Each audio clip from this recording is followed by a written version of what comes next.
têm sido o centro da atenção até agora nesta investigação de 7 meses que vocês fizeram. O que é que tu entendes ser mesmo importante sublinhar nesta altura? Além do que ficou óbvio da reportagem de há pouco. Eu devo dizer que a investigação está a ultrapassar-nos um bocadinho, porque nós tínhamos mais ou menos fechado as coisas e estão a surgir novas informações. Eu posso dizer que neste momento nós temos, e agora sim, nós temos um caso de rapto. O primeiro caso de subtração de menores.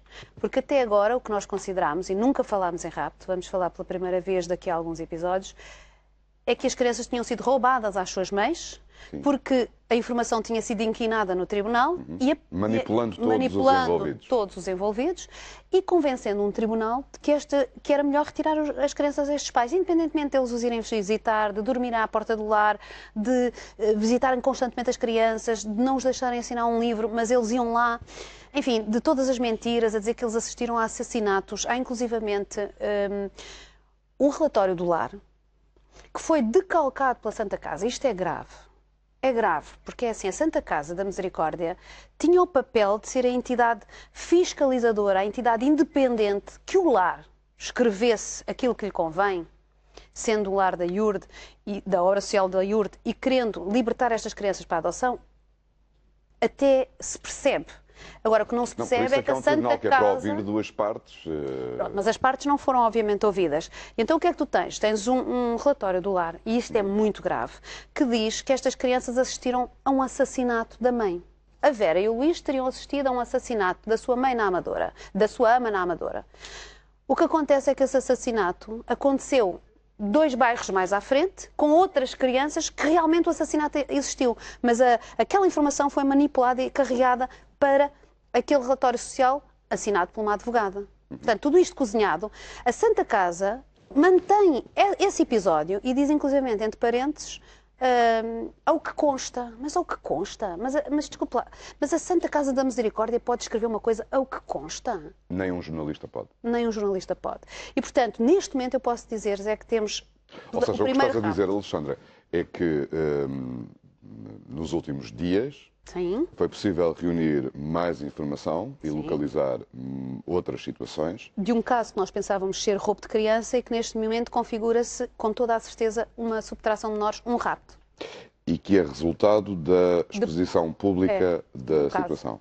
E está a acontecer muito. Sem adiantarmos mais, eu por acho que as razões pessoas óbvias. Estão a perder o medo, sabes? Rapidamente estas cortinas perguntam-nos porque é que as pessoas ficam atrás. E se calhar era a primeira pergunta que eu gostaria que se calhar a Ana respondesse às pessoas. Porque há uma Boa noite, razão. Ana. Boa noite. Sente que de alguma forma se está a perder o medo? Ou ainda não? Eu nunca tive medo. Eu só nunca fiz nada porque nunca tive a oportunidade, porque sendo miúda, na altura, quando eu vim da América, eu tinha cerca de 20 e poucos anos. E o que eu me limitei a fazer foi procurar os pais, que não consegui fazê-lo, não consegui encontrá-los, aliás. Mas dizer que eu que tive, medo não tive. E agora muito menos tenho ao fim destes anos todos e com esta idade. Não tenho qualquer tipo de receio, medo de quem quer que seja. E só não dou a cara porque hoje em dia tenho família, mas não tenho qualquer tipo de receio, nem qualquer tipo de medo, nem de o Eddie Macedo, de Július, de quem quer que possa ser dentro daquela organização.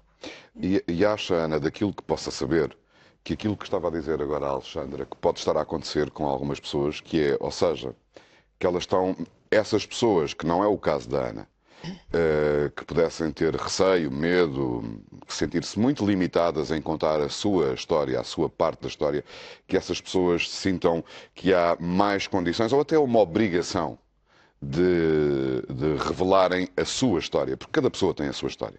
Sim, todas nós que lá estivemos dentro durante este tempo todo, ou seja, aqueles anos todos, todos nós temos uma história.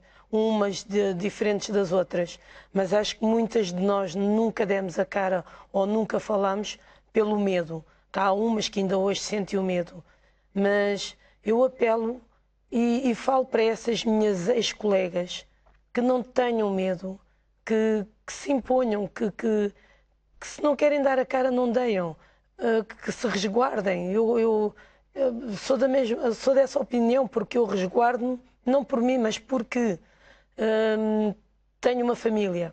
Mas que elas façam também. E há pessoas, inclusive há uma delas, que sabe muito mais do que eu. E que se ela quiser, ela pode fazer muito mais do que eu. Ana, eu gostava de ouvir o seu relato, apesar de já termos tido uma parte dele, mas eu gostava de o ouvir depois daquela reportagem que exibimos há pouco no Jornal das 8, em que se coloca aqui a questão dos maus tratos sobre as crianças e perceber durante quanto tempo, o que é que testemunhou, o que é que acontecia em casa, etc. Mas gostava também de, antes disso, até porque é cronológico, se quisermos, e para permitir o entendimento, Alexandra, nós temos aqui, como tu já sublinhaste, que quem assina o relatório é a advogada da obra social. Também ela adotou? Sim. Que depois é ouvida no tribunal, não é? Que depois é apontada como a testemunha. Aliás, o que a Santa Casa Misericórdia, para além de carregar informação falsa para o seu relatório, aponta como as duas principais testemunhas, no caso da Vera, do Luís e do Fábio, surpreendentemente, a advogada do lar e a educadora do lar. Sim. A educadora não foi ouvida porque falámos com ela. E a advogada é uma parte que sistematicamente troca as coisas todas para que se atinja o objetivo que se pretende. Portanto, eu pergunto, e o contraditório? E não há uma escola onde os miúdos estivessem, uma avó, uma educadora de infância, a entidade patronal da mãe, os amigos, os vizinhos, Ou seja, mas a família alargada? Porque podia haver um tio, um avô, claro, uma irmã sim, da mãe. parece que não havia mais ninguém da família. Parece que não havia mais ninguém. Estas crianças, porque havia interesse que estas crianças estivessem sozinhas no mundo. Alexandra, mas há aqui responsabilidade, ou seja, o que tu estás a dizer é que a Santa Casa da Misericórdia também poderia ter feito alguma coisa, mas prescindiu desse... Eu, se calhar estou a dizer mais que isso. Mas antes disso há o juiz. Estás a dizer mais do que isso. Estou a dizer mais que isso. Que pode ter havido um interesse em que isto fosse assim. O que eu estou a dizer é que a Santa Casa Misericórdia, passados 4 episódios já pela TVI e depois de várias insistências da TVI, tem que vir explicar isto. É assim. Nós não podemos escudar-nos nem no segredo de justiça com 20 anos, que isto é ridículo, não é? Agora abrimos uma investigação, até sabemos que provavelmente alguns crimes estão prescritos, mas fica tudo em segredo de justiça, é a melhor maneira de abafar o caso. Sim, claro. Ou então, e a Santa Casa, nem vi sequer a Santa Casa a abrir um inquérito para saber o que é que se passa. Parece que isto não aconteceu com eles. Nós temos os documentos, dizemos, Santa Casa, vocês puseram aqui a informação errada e afastaram e fizeram a desvinculação destes pais à força. Ajudaram à desvinculação destes pais à força. O que é que aconteceu? É porque, se calhar, se nós tivéssemos acesso aos outros processos, percebíamos que a técnica se repete, o nome da técnica, e se calhar percebíamos que a técnica da Segurança Social se repete. Então, se calhar, podíamos perceber quem eram essas pessoas. Se houve ou não enriquecimento ilícito, por exemplo. Por exemplo. E não podemos chegar aí, se os processos são secretos. E com o segredo dos deuses. Mas vamos ter desenvolvimentos nos próximos dias, Alexandra. Eu sei que vamos ter informação nova. Não, sobre eventualmente esse padrão de comportamento. Este padrão, como? Esta... De quem é isto é muito parecido, as coisas são muito parecidas. Quem é que fazia o quê com o caso A, o caso B, o caso C? Em que há nomes recorrentes. Exatamente, os nomes eu sei que são recorrentes. É um padrão, não é? É um padrão. E a maneira de funcionar é a mesma, Zé. É assim, aproveitando um subterfúgio legal que existia, primeiro diz ao senhor juiz, estes meninos, os pais não vêm, não querem saber, ninguém põe cá os pés, independentemente das mães dormirem no lar. Não é? E isso propõe o lar. O lar é que escolhe uma pessoa que não tem nada, rigorosamente nada a ver com os miúdos e que de repente se torna tutor, porque é o meio caminho para a adoção. Sim. Ou então a própria pessoa que vai adotar pode servir de tutor um tempo e depois alegando, é uma grande vinculação, esta pessoa adora, então vamos fazer a adoção, até porque os pais, no caso da Vera e do Luís, é muito mais grave, porque a Vera e o Luís, o tribunal decidiu que a Maria Alice ficava a guardiã dos miúdos, mas decidiu simultaneamente manter as visitas dos pais. Portanto, há um juiz ali preocupado com a vinculação, estabelecer, manter.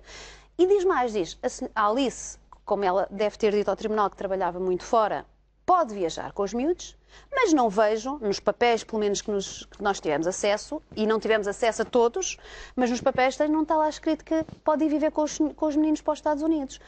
Porque senão o juiz não mantinha as visitas dos pais, porque os pais, para além de ser pobres, não iam a nada visitar os filhos nos Estados Unidos, portanto... Mas eu tomei nota daqui de algumas das pessoas envolvidas nestas circunstâncias que tu relataste, que vocês relataram hoje, de pessoas com responsabilidades especiais aqui.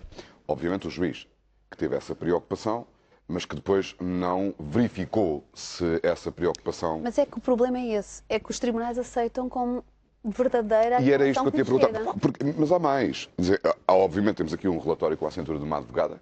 Um relatório social. Um relatório social assinado por uma advogada, que implica avaliações totalmente subjetivas de Nós falámos com essa advogada, Zé.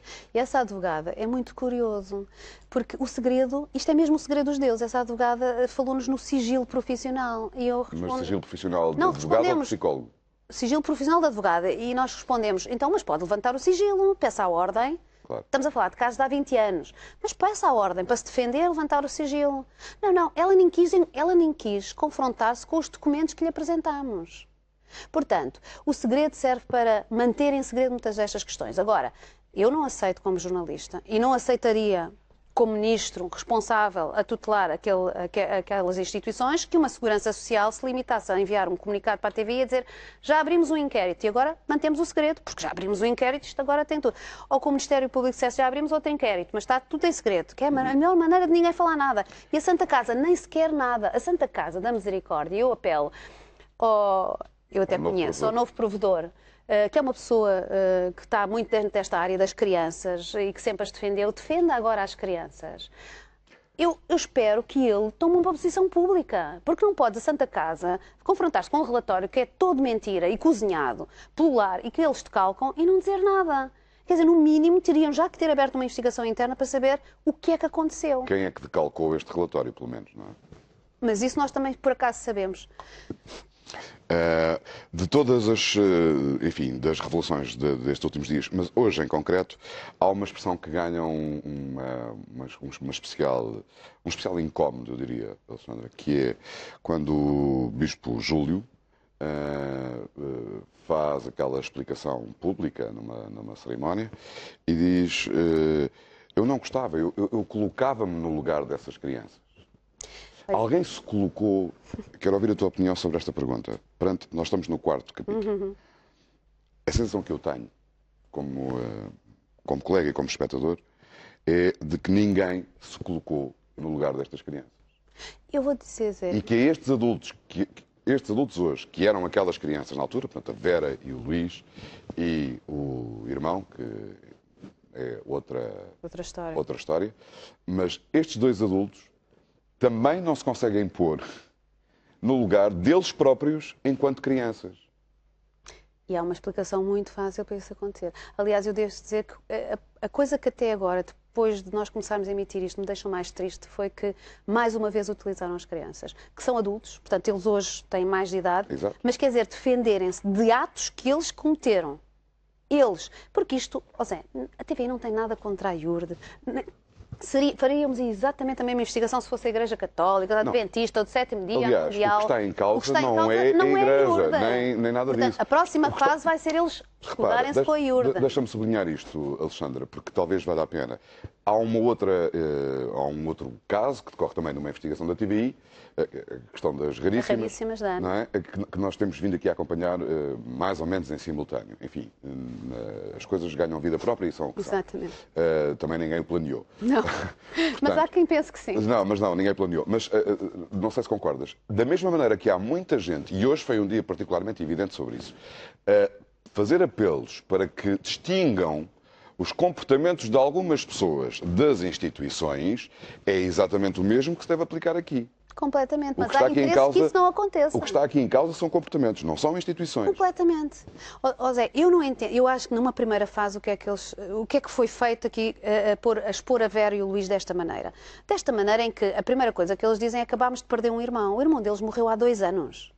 Não é acabámos. E, portanto, este discurso do estamos ainda de luto, acabámos de perder um irmão, isto não é assim. E não é assim e nós temos papéis como não é assim. Mas avançar com as vítimas. No fundo, a Vera e o Luís são vítimas, tal como a mãe biológica deles é vítima. Nesta história, se há vítimas, chamam-se Vera, Luís, Fábio Sem dúvida. e a Maria. Sem dúvida, sem dúvida, sem dúvida. E, portanto, utilizar as vítimas. E não deixam de ser para vítimas agora. proteger Pelo menos completamente. vítimas da verdade. Independentemente Agora, a minha de poder questão perceber é as se a motivações. Vera e o Luís estão a ouvir o que nós estamos a fazer. Mas a Ana ontem dizia aqui na entrevista, Ana, dizia que conseguia perceber aquela posição de Vera e do Luís, assumida no vídeo, porque naturalmente aceitarem qualquer outra versão da sua vida será renegar uma parte da sua vida. E isso ninguém gosta de fazer. Claro. É isso, não é, Ana? Claro, claro que não. Ainda mais eles, miúdos, que eles têm uma vida, ou seja, eles têm o mundo aos seus pés, com tudo o que uma criança, ou para mim serão sempre crianças, não é? Mas uns adolescentes, adultos, como queiram chamar, com tudo o que eles têm, de mão beijada, sem qualquer tipo de sacrifício, sem terem que suar, vá, por aquilo que eles têm, não é fácil. Têm um horizonte de conforto de vida muito bom, não é? Exatamente. Olham para a frente ali e encaram com grande otimismo o seu futuro. É compreensível isso, não é? Claro, porque aqueles miúdos, se saírem dali, o que é que eles vão saber fazer?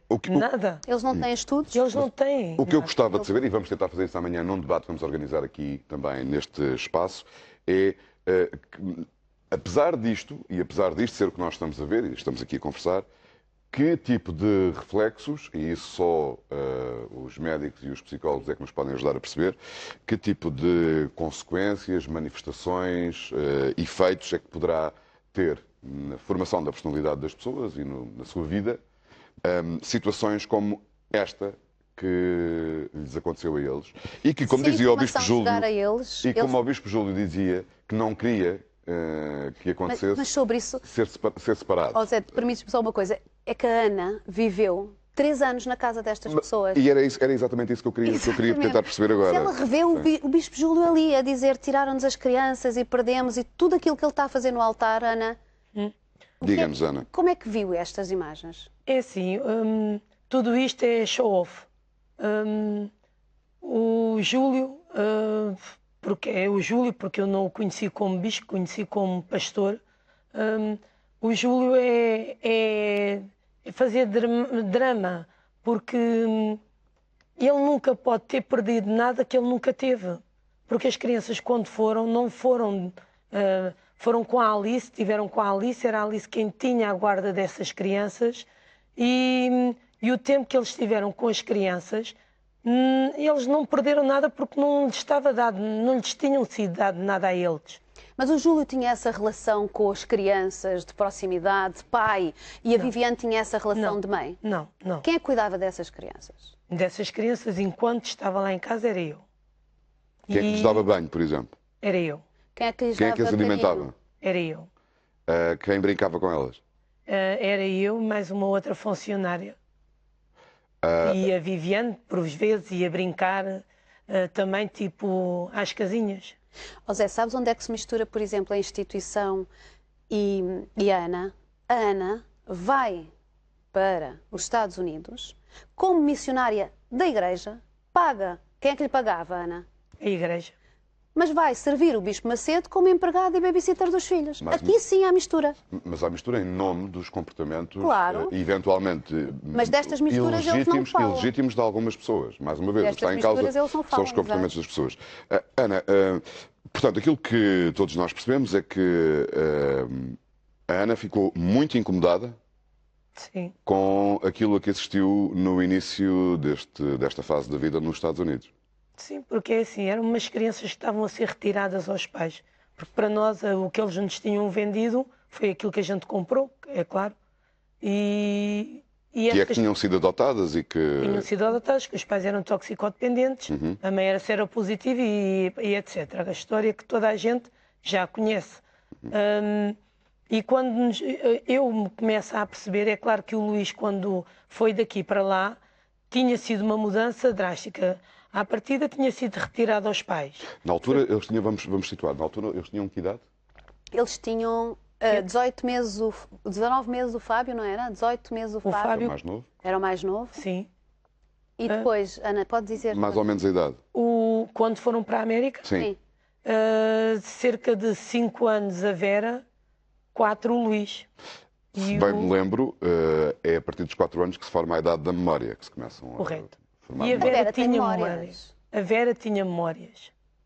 A Vera, se a Vera for procurar, a Vera tinha bastante memórias. O Luís era aquela criança brincalhona, ele queria era brincar, ele queria era... para ele tudo lhe passava assim um bocadinho ao lado. Mas depois de lá ninguém brincava com ele, é isso, a não ser a Ana. Era difícil alguém brincar com ele, porque o Júlio era à igreja, de manhã à noite. A Viviane era aquela coisa de querer ser dona de casa, querer ser mãe, que não sabia fazê-lo. Mas esforçava-se? Por muito que ela se tentasse esforçar, nunca ia chegar lá. Mas como é que era? Porquê é que está a dizer isso?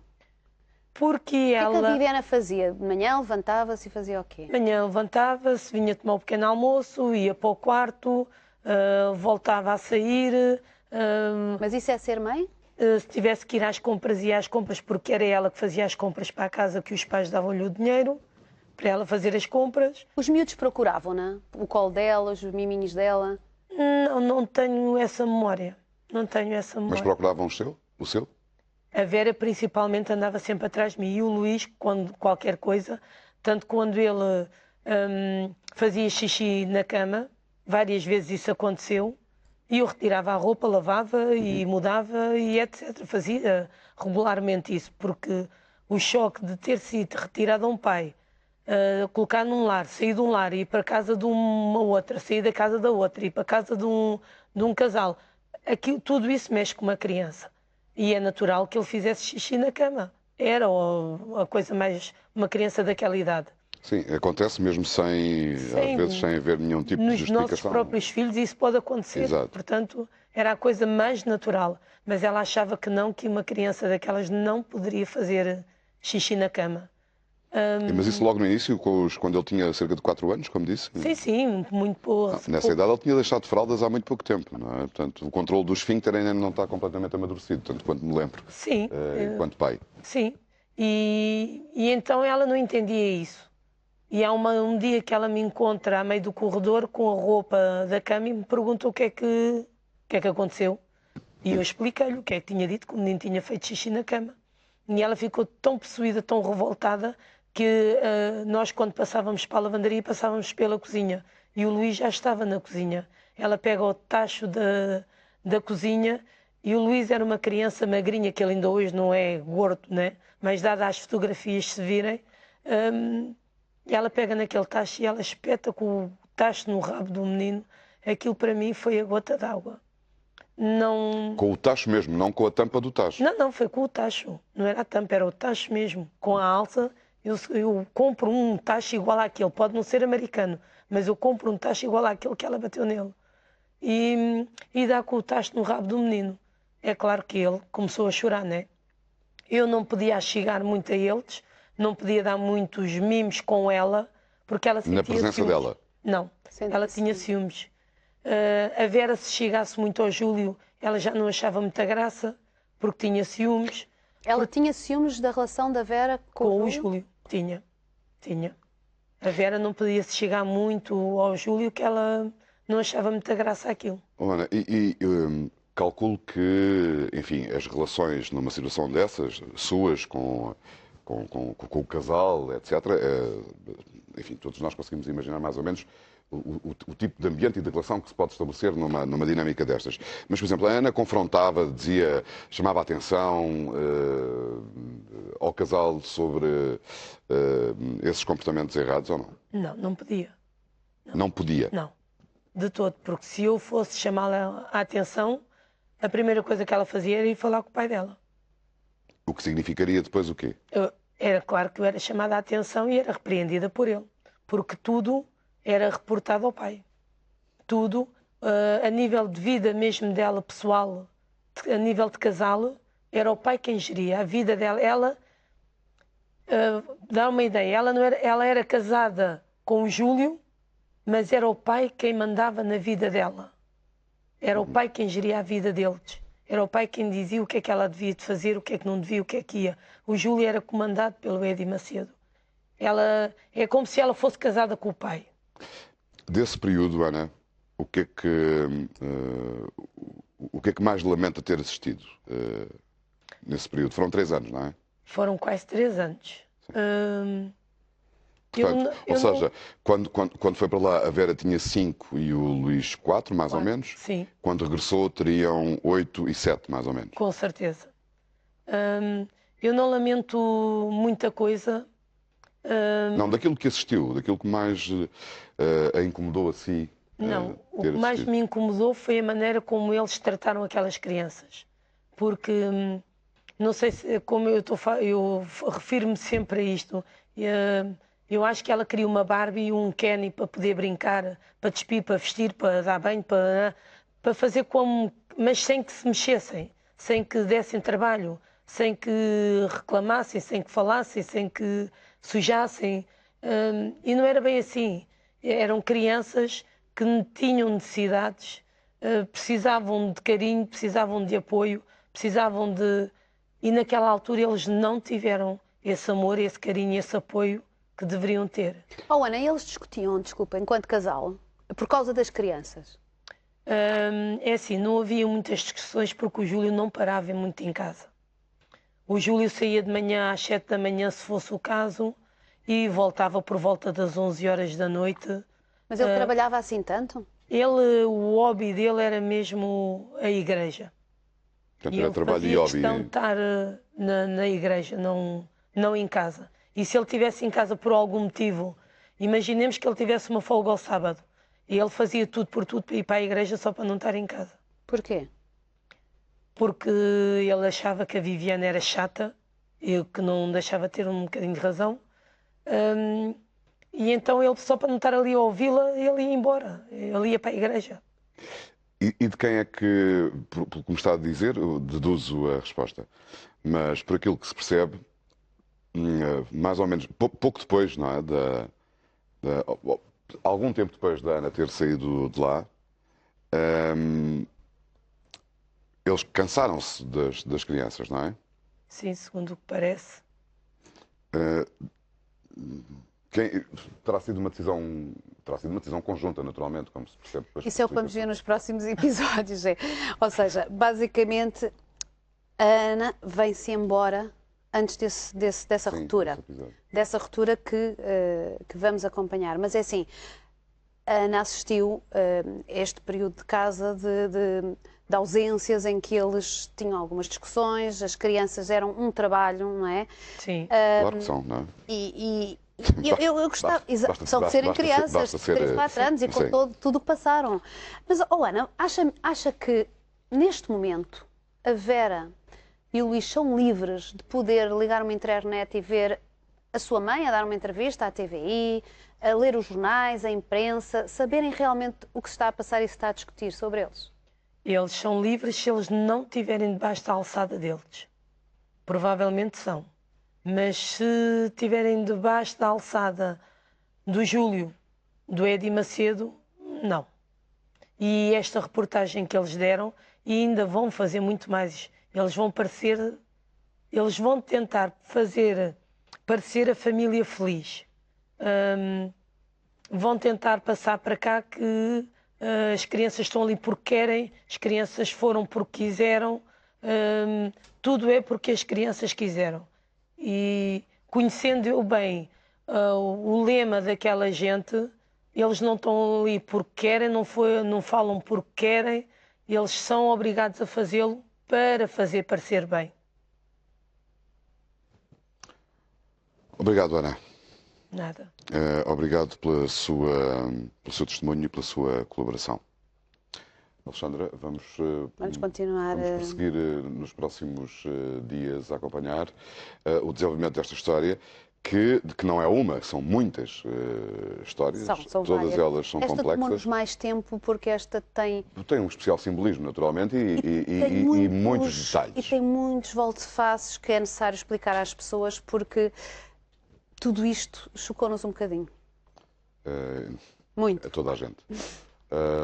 Alexandra, amanhã voltamos a encontrar-nos aqui para um debate mais alargado sobre toda esta questão, até Agora, é uma investigação a que chamamos O Segredo dos Deuses, que está dividida em vários capítulos até ao final da próxima semana, dada a quantidade de material e de explicações que é necessário apresentar para a melhor compreensão possível do que pode estar aqui em causa.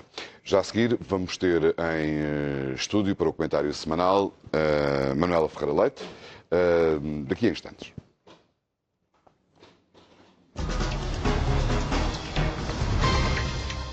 A pressão